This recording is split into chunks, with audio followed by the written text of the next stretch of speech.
Assalamu alaikum warahmatullahi wabarakatuh. Hello everyone, welcome back to my YouTube channel and welcome back to another video.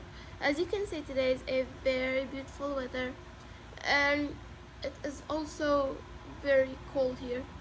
But today I want to talk about um, the meaning and the tafsir of Surah Duhaa. So Surah Duhaa is the 93rd chapter of the Quran, and it has two names, Surah Duhaa and Duhaa, and it doesn't really make any difference, it just that has two names. Some people call it Duhaa and some people call it Duhaa.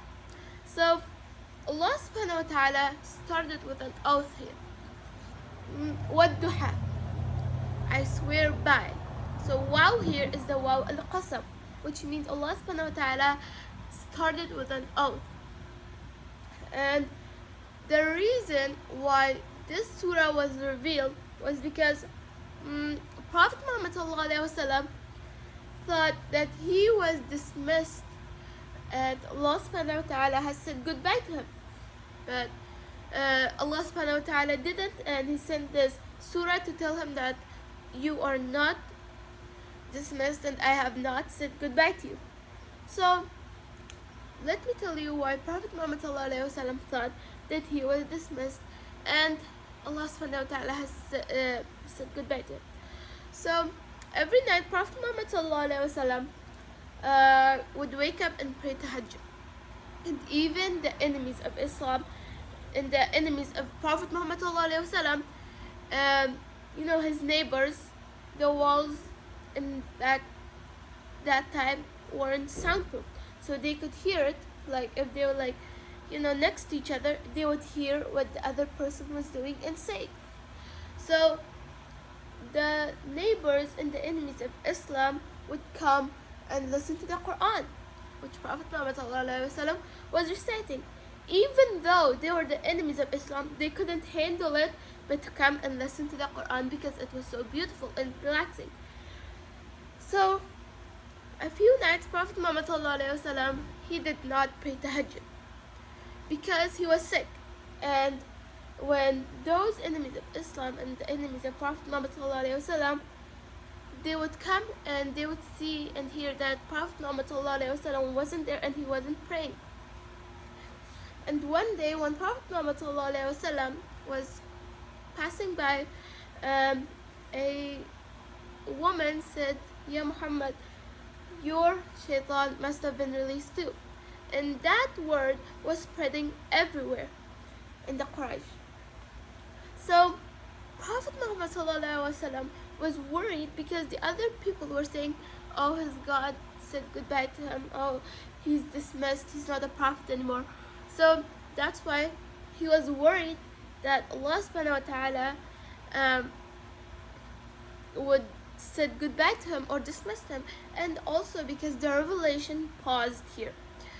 And then Allah subhanahu wa ta'ala sent Duhaa, I swear by the rays of the morning sun.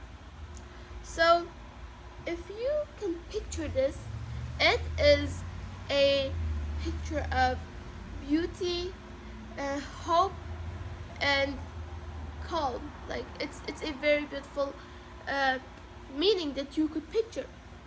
It's something beautiful. I swear by the morning rays of the sun that shines over the horizon. So the second ayah is وَاللَّيْلِ إِذَا سَجَى. Allah subhanahu wa ta'ala took two oaths in here.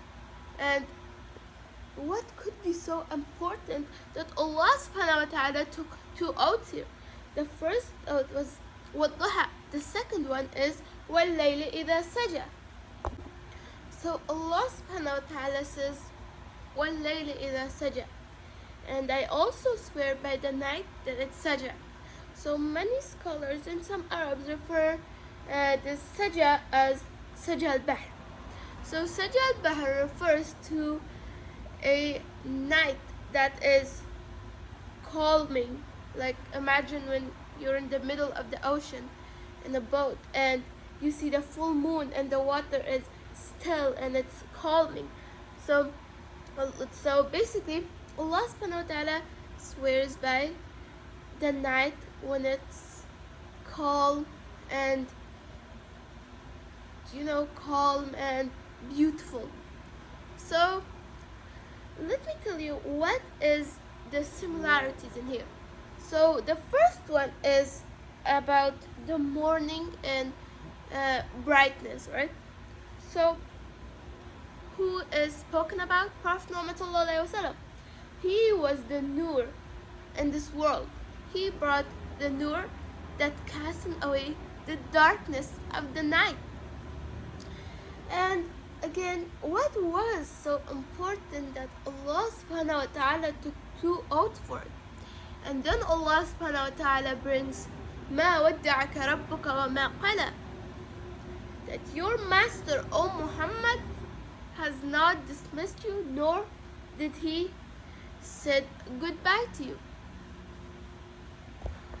So Allah subhanahu wa ta'ala never said لم يودعك ربك.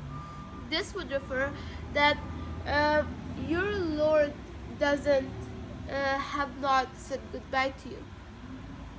But Allah subhanahu wa ta'ala, however, said ما ودعك ربك وما قلى. Now what is the difference between these two? The ma in this ayah is the ma that casts away any doubt. So Allah subhanahu wa ta'ala is correcting the Prophet Muhammad sallallahu alaihi wasallam. So ما ودعك ربك وما قلى is جواب القسم, the answer to those oaths. So ما ودعك ربك وما قلى. The qala in here means that when you are using something, when you already use something and you just like don't use it anymore, just put it aside. Like you eat something, you use it, and then you just put it aside and you do not use it anymore. But Allah subhanahu wa ta'ala, He did not do that. So Prophet Muhammad sallallahu alaihi wasallam, he was doubting that Allah subhanahu wa ta'ala must have left him alone. But Allah subhanahu wa ta'ala is saying that no, I haven't done to you that. What you're thinking, I have not left you alone, nor did I dismiss you. And the wadda'aka in this ayah means that you are leaving someone that you might see that person in a very, very long time, or you might never see that person again. And Allah subhanahu wa ta'ala is correcting Prophet Muhammad sallallahu alaihi wasallam that I haven't do qala or wada'aka into you. So wada'aka is basically like, the last time that you do tawaf and hajj in Mecca is called tawaf al-wada'. It means that you might see Mecca in a very long time, or you might never see Mecca in a very, very long time.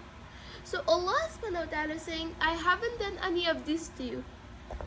So Prophet Muhammad sallallahu alaihi wasallam, he thought that Allah subhanahu wa ta'ala doesn't love him anymore, and